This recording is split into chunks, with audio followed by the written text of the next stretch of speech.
subordinate, the morning comes again. Sun rising over hills we call our home. Jubilee, heaven opens wide. Every breath is borrowed praise. We stand together, not alone.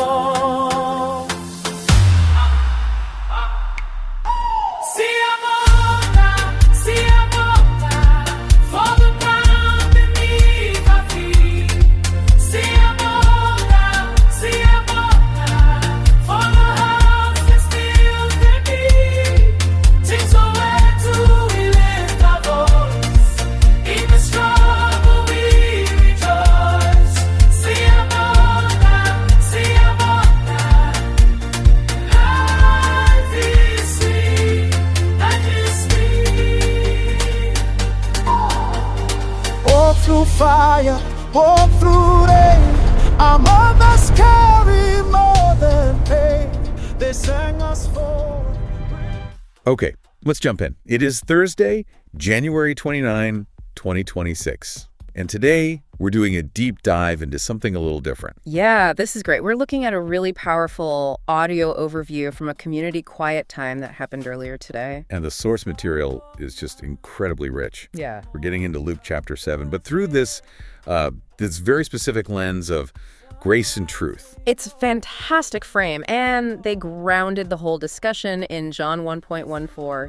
The Word became flesh, full of grace and truth. And that's the tension right there, isn't it? It is. The sources really highlighted this. Grace without truth, that's just, empty tolerance. Yeah. But truth without grace is, well, it's harsh judgment. I think we've all felt that. Yeah. But the metaphor they used, I have to say, it really clicked for me. They talk about new wine bursting old wineskins. And I always just thought, okay, new is good, old is bad. But there's actual chemistry here. There is, and if you don't get the science, you kind of miss the whole point. In the ancient world, they used animal skins, not glass bottles. Okay. So when you pour new wine in, it's still fermenting. It's alive, it's expanding, releasing gases. And a new wineskin, a fresh one, is supple. It can stretch. Okay, so it's flexible, it has some give. Exactly. But an old wineskin, it's dried out, it's become rigid like hard plastic. It has zero give. So you pour this living, expanding thing into it and Boom! The pressure builds, the skin bursts, and you lose everything. The wine, the wineskin, all of it. that makes so much more sense. So Jesus is this high-pressure new wine, and the religious systems of the day were just too rigid to hold him. Precisely. And the source material calls this his Jubilee action. Okay, Jubilee. That's another one of those words we hear a lot.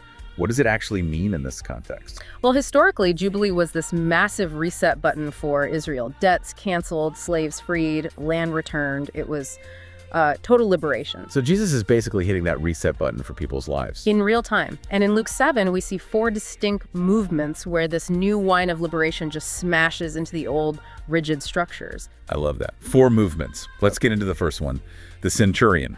Luke 7, verses 1 through 10. Right. And we need to see him not just as a soldier, but as the occupying force. A bad guy. To a first century Jew. Absolutely. He is the boot on their neck. He's a symbol of Roman oppression. But here's the paradox, the source notes. What's that? This specific enemy soldier built their synagogue. That is wild. It's so confusing. An invader building a community center. It creates this cognitive dissonance, and the story kicks off because his servant, who he values highly, is about to die. And here's where it gets interesting. He doesn't go to Jesus himself. He sends Jewish elders. My first thought there is that he's, big-timing Jesus. Like, I'm too important, so I'll send my people. Exactly. That's what it looks like on the surface. But then, as Jesus is on his way, the centurion sends another group friends this time with a message that stops Jesus cold. And what's the message? Lord, do not trouble yourself, for I am not worthy to have you come under my roof. I am not worthy. So it wasn't arrogance at all. It was profound humility. You have to remember, a Jewish rabbi entering a Gentile soldier's home. That would make Jesus ritually unclean. It's a scandal. So the centurion knows this. He's actually protecting Jesus's reputation. He is. He's basically saying, I know the rules better than some of your own people. My house isn't fit for you. But he still has this incredible faith. Which leads to what the source calls the soldier's theology. I love this part. He says, I'm a man under authority. I say go, and my soldier goes. It's fascinating, isn't it? He sees illness not as a biological issue, but as a subordinate in the spiritual realm. Like a soldier that can be commanded. Exactly. Yeah. He believes Jesus has such supreme authority, he can just issue a command to the sickness from a distance, and it has to obey. That's what the note's called, long-distance authority. Right. He thinks Jesus can undo this captivity without even being present. Someone in the community discussion even asked, does Jesus have unseen servants, just like the centurion has visible soldiers? That is a mind-bending thought. And Jesus' reaction is, it's pivotal. The text says he marveled. And that word is so rare. Usually the crowds marvel at Jesus. But Jesus himself only marvels twice. Once here, at this Gentile's faith. And the other time, at the lack of faith in his own hometown. Oof, what a contrast. So the new wine here is that faith matters more than your background. Yes. The Jubilee release just spills right over the Jewish border to an enemy. The Centurion's humility is the fresh wineskin that insider religious folks often miss what the outsider sees so clearly. That is a great insight. Outsider faith often outshines insider status. Okay, let's go to movement 2. We're in a town called Nain. And this is a heavy scene, a funeral procession. The sources really paint a bleak picture here. This isn't just sadness. This is what the notes call total destitution. Because it's a widow who has lost her only son. Let's just do the math on her life for a second. In that culture, a woman's entire economic survival is tied to the men in her family. She already lost her husband. That's strike one. And now her only son. This isn't just an emotional blow, it's a financial death sentence. She has no social security, no support system, nothing. She was facing a future of begging. Total destitution. And here's a key difference from the centurion. She doesn't ask for help, she's just grieving. So Jesus initiates. It's compassion's interruption. He just crashes the funeral of despair. He walks up and touches the bier, the open coffin. Which would make him ritually unclean, right? Immediately, he's breaking the rules of the old wineskin right there. He stops the whole procession, and he speaks to the corpse. Young man, I say to you, arise. And the funeral is over. Just like that. That's the sound of new wineskin stretching. Fear turns to praise. But this is Jubilee in action. He didn't just give her his son back. He gave her her life back. Her livelihood, her future, her place in society. It's total restoration. It's amazing. One asked with incredible face, one didn't ask at all. Both get this Jubilee grace. Okay, movement 3 gets a bit darker. We go from a resurrection to a prison cell. We're talking about John the Baptist. A dungeon of doubt. And, we have to remember who John is. He's the forerunner. He baptized Jesus. He saw the dove. If anyone should be sure, it's John. You'd think so. But he's in a dungeon, arrested by Herod. And the source note suggests he's having a crisis of expectation. He sends his guys to ask Jesus, are you the one? Or should we look for someone else? I really felt the community comment on this one. Yeah. Someone pointed out that John expected, like, a fire and brimstone judge, or at least a political liberator who'd get him out of jail. Exactly. John preached judgment, the axe at the root of the tree. But he's hearing stories about a healer having dinner parties. Jesus isn't following John's script. And when God acts differently than our script, doubt creeps in. It does. One person in the discussion said, this is how I feel when my prayers aren't answered. John expected rescue. He got silence. And Jesus' response is so brilliant, he doesn't just text back, yep, it's me. No, he gives him data. He respects John enough to show him evidence. He performs what the source calls Jubilee facts. He tells the messengers, go tell John what you see. The blind see, the lame walk. The poor have good news preached to them. He's pointing John back to the specific prophecies in Isaiah. He's saying the kingdom is here, even if it doesn't look like a jailbreak. And then he adds that little warning. Blessed is anyone who does not stumble on account of me. That is the danger of the old wineskin, the danger of rigidity. If your idea of how God should act is too fixed, you'll miss him when he shows up and acts differently. But then he turns around and defends John to the crowd, calls him the greatest man ever born. He does, but he also criticizes the crowd with that brats in the marketplace analogy. We played a happy song, you didn't dance. We played a sad song, you didn't mourn. Yeah, explaining that John came fasting, they called him a demon. Jesus comes eating and drinking, they call him a glutton. It's a no-win. You can't please a heart that's already closed. That generation's rigid wineskin just couldn't accept God no matter how he showed up. Which is the perfect setup for the grand finale of this chapter.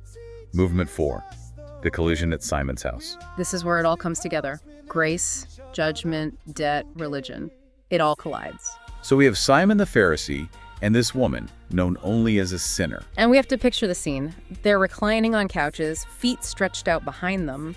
That's how the woman can get to Jesus' feet without really interrupting. And Simon has invited Jesus, but it seems like it's more of an evaluation than a friendly dinner. It feels like merit-based favor.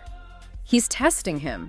Is this guy for real? And then this woman, this social pariah, crashes the party. And look at what she does. She wets his feet with her tears, dries them with her hair, kisses them over and over, and pours ointment on them. There was a detail from the community chat that it stopped me. Someone suggested this ointment was likely the very perfume she used in her profession. To lure men, yes. That hits hard, doesn't it? Yeah. She's taking the tools of her sin and pouring them out in what the source calls reckless worship. A complete surrender. Meanwhile, Simon is just watching, judging. He's thinking, if this man were a real prophet, he'd know who's touching him. Simon sees the truth of her sin, and he's not wrong about that. She is a sinner. But he's totally blind to the grace. His old wineskin of judgment is just calcified. So Jesus, proving he's a prophet, reads Simon's mind and tells him a story. The two debtors. Right. One owes 500 denarii, the other 50. A denarius is a day's wage. So 50 is almost 2 months' pay. Significant. Like a big credit card bill. Yeah. But 500, that's nearly 2 years of wages. That's unpayable. It's life-crushing debt. And the creditor cancels both debts. Yeah. Jesus asks, so who will love him more? Simon gives the obvious answer. The one who was forgiven more. And then Jesus just drops the hammer. He turns to the woman, but he's speaking right to Simon. He points out that Simon offered him no water, no welcoming kiss, no oil. Which is a massive insult in that culture, isn't it? It's incredibly rude, basic hospitality, and Simon skipped it. But this woman hasn't stopped washing his feet with tears. And the punchline is devastating. He who is forgiven little loves little. That's the equation. Simon didn't think he had much debt. He thought he was a good guy, so he showed little love. The woman knew she was 500 denarii in the hole. So when that debt was canceled, her love just exploded. The source material called her the supple vessel. Yes. She could hold this new wine of grace because she was broken. Her heart was soft. Simon's heart was that old, rigid leather, self-righteous, unable to stretch. And Jesus just declares her sins forgiven. It's a total scandal, the ultimate new wine moment, honoring her faith over Simon's status. And it brings us right back around to the Centurion. The outsider gets it and the insider misses it completely. So let's bring this all home. The source material had some checks for us, for you listening. Practical takeaways. Right. First, the pedigree check. Are you relying on being an insider, like Simon, thinking God owes you something because you're a good person? Or are you coming with the Centurion's humility? Second, the interruption check. And this one gets me. Are you willing to crash a funeral of despair this week? Are you looking for ways to bring hope or just walking past? And finally, the worship check. Does your life look more like the reckless worship of the woman or the calcified judgment of the Pharisee? There's a line from the notes I just love. Judgment calcifies like old leather. Shatter it with a torrent of forgiven love. It's so powerful. And it ties back to John the Baptist, too. God's plan might look like a prison cell when you were expecting a palace. You have to be flexible enough to see him at work. There was one final insight from the community chat that I think is the perfect way to end. Someone said, the woman didn't say a word. Her repentance was entirely action. And that's it, isn't it?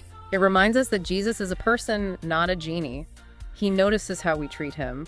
Are we just using him for status, like Simon? Or are we just overwhelmed with gratitude, like the woman? That's the question to sit with. If your current expectations of God are a rigid wineskin, are they flexible enough to hold what he is actually doing in your life right now? That is the question. Thanks for joining us on this deep dive into Luke 7. We'll see you next time.